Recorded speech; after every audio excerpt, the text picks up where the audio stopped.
who do you have to be in this private money lending space?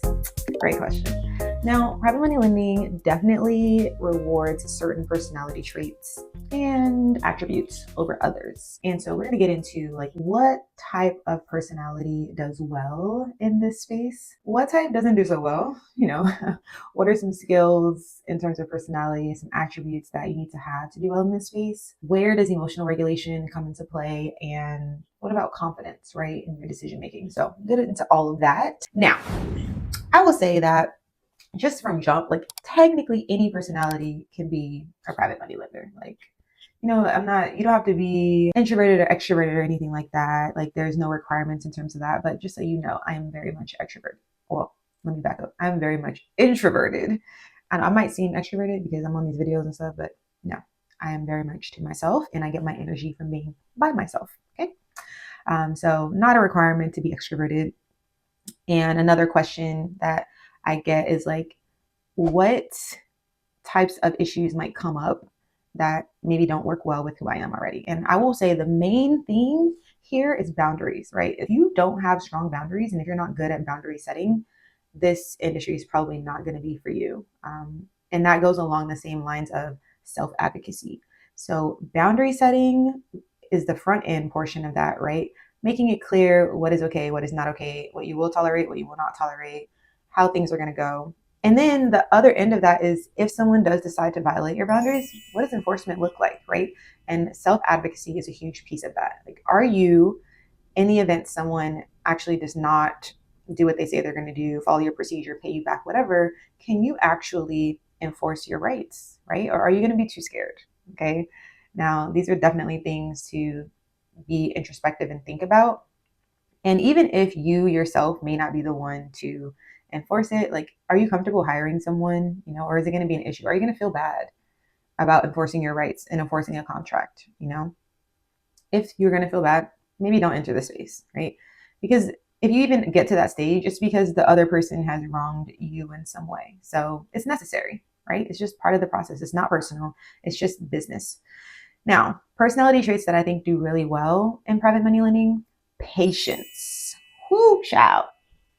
Patience, as they say, is a virtue. But patience definitely is going to come into play because, first of all, you're dealing with human beings. And y'all know how y'all be, okay? Humans be humaning, I guess, if that's a word. But you're dealing with people. This is a people business. And even though you're doing business purpose loans, you're loaning to a company, there's probably some human owner behind that company, right? And if there's not a human owner behind that company, if that company is owned by a company, then there's probably a human owner behind that company that owns that company, right? It's unavoidable. You're going to deal with humans. So patience is required. And the ability to communicate effectively is also a very important skill in this industry because you have to be able to say what your process is, say what your requirements are, whether that's in writing or verbally. You're going to have to be able to say, this is what I require. And that's where those boundaries come in. No, I'm not going to go out of my requirements. If you do not keep up your end of the bargain, these are the consequences, just by law. And hopefully we never get to that stage, but that's just what it is, right?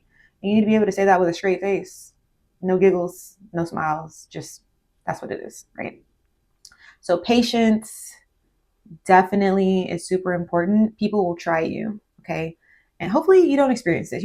Honestly, in a perfect world, people will honor their word. They'll do what they said they're going to do. Their numbers are perfect. They never have an issue with their project or with their loan. And you never even have to enforce a boundary. That's the ideal scenario.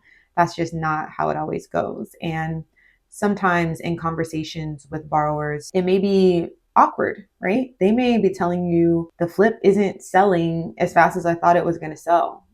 And that's a tough conversation to have, right? It's like, oh, okay, why not? Now you're asking them to be accountable for their role in that process, to understand and not to be accusatory, but just to understand, like, so was this something preventable, something that we need to look out for next time? Like, what can be done differently? And then you have to get to the place of, okay, now what? Are we modifying this contract? What does the late fee look like? How are we moving forward? How are we resolving the conflict here?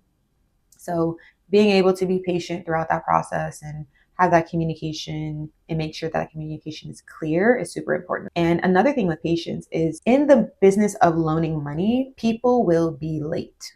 I know you don't want to hear that, but it's inevitable. Okay. You or someone you know has probably been late at some point on some bill, whether it's a credit card or I don't know, rent payment or whatever. Okay. People are going to be late. Now, if you are a ball of anxiety and the idea of someone being late is going to completely dysregulate you and you don't have the tools to get yourself through that, this is probably not for you. I'm just going to keep it real. It's probably not for you. If if the 24 hours after the payment was due and the borrower, you ain't heard from them and you are literally pulling your hair out, this is probably not for you. People are late, and that's why your contract is anticipating that and is strong enough to protect you in that situation. Okay. So patience, boundaries. Another thing I would say is curiosity, right? Typically, I recommend that people only do loans in a business or industry that they actually understand and have experience in.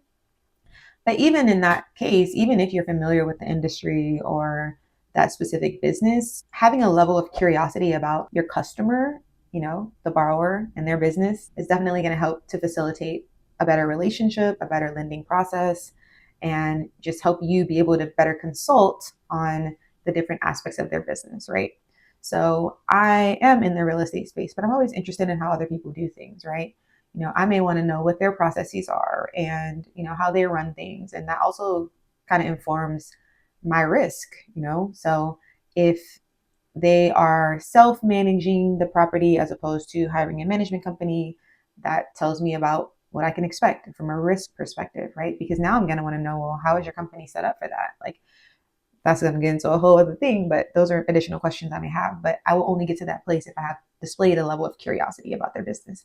And curiosity also looks like just interest, right? So not making it look like this is totally just completely transactional.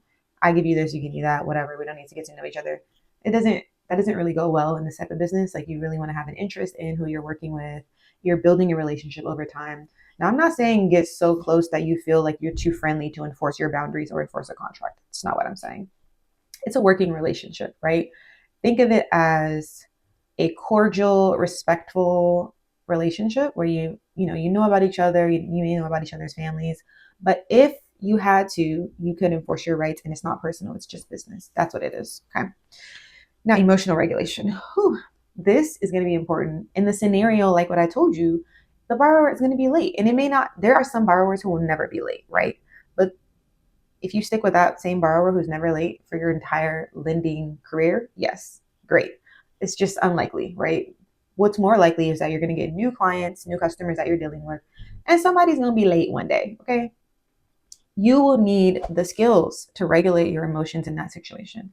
I cannot tell you the first time that I had a borrower who was late, the way that I freaked out is actually embarrassing. Okay. And you'll never know because I didn't videotape it or anything, but I was unsettled.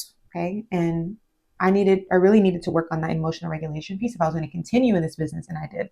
And then the last piece of that is just having confidence. And that really comes from education, right? Understanding what you're doing, how it works, having your own systems in place, your own standard operating procedures, understanding your documents and what you've done to protect yourself, and understanding the borrower's business. These are the types of things that are going to build that confidence for you and make it easier to do things like regulate your emotions and be patient, enforce those boundaries, and display that curiosity.